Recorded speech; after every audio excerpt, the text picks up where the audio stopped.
Kirby, Dreamland's resident hero and everyone's favorite puffball, must once again save the day when the mischievous King Dedede starts causing trouble. Kirby must travel through an assortment of levels, battling an exotic array of enemies, both new and familiar, determined to stop him from completing his mission.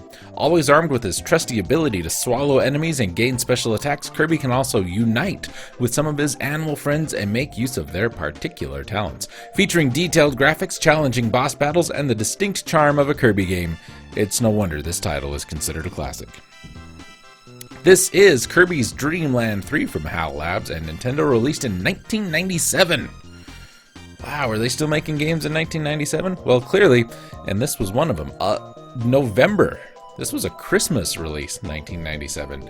And let me tell you, this might be one of my favorite Kirby games. Looking at this, Kirby's Dream Land 3 was the last game published by Nintendo for the Super NES. Was followed by Kirby 64, The Crystal Shards. Let's see. Kirby's Dream Land 3 uses a mode of the Super NES termed pseudo high res, which allows for color blending between two adjacent pixels to blend dithered sprites. The cartridge also takes advantage of the SA1 technology to process game data at a faster rate, which was necessary for the larger number of bitmaps and special effects used by faster releases.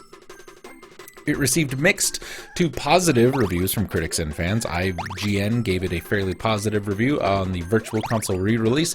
It's not Superstar, but once you get past that, you can appreciate Dream Land 3 for what it is, a direct numbered follow-up to the series that started on the Game Boy.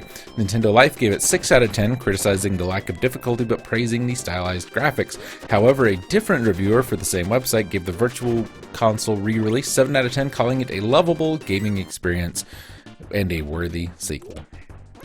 This is kind of my problem with the Kirby line.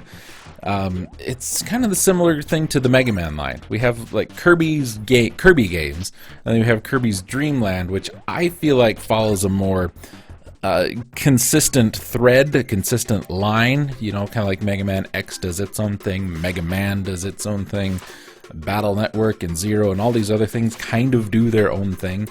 I don't think it really fair to compare All-Star to Dream Land 3 because they are so different. They're both Kirby games. All-Star is a collection of other things. Dream Land 3 is its own game. And I really, really like Dream Land 3. I like All-Star too, but I like All-Star or Superstar or whatever for different reasons. To me, Dream Land 3 is a more cohesive, coherent experience start to end because it's not split up into chapters. I love the music, I love the graphics, I love the gameplay. Like I said, it might be my favorite Kirby game.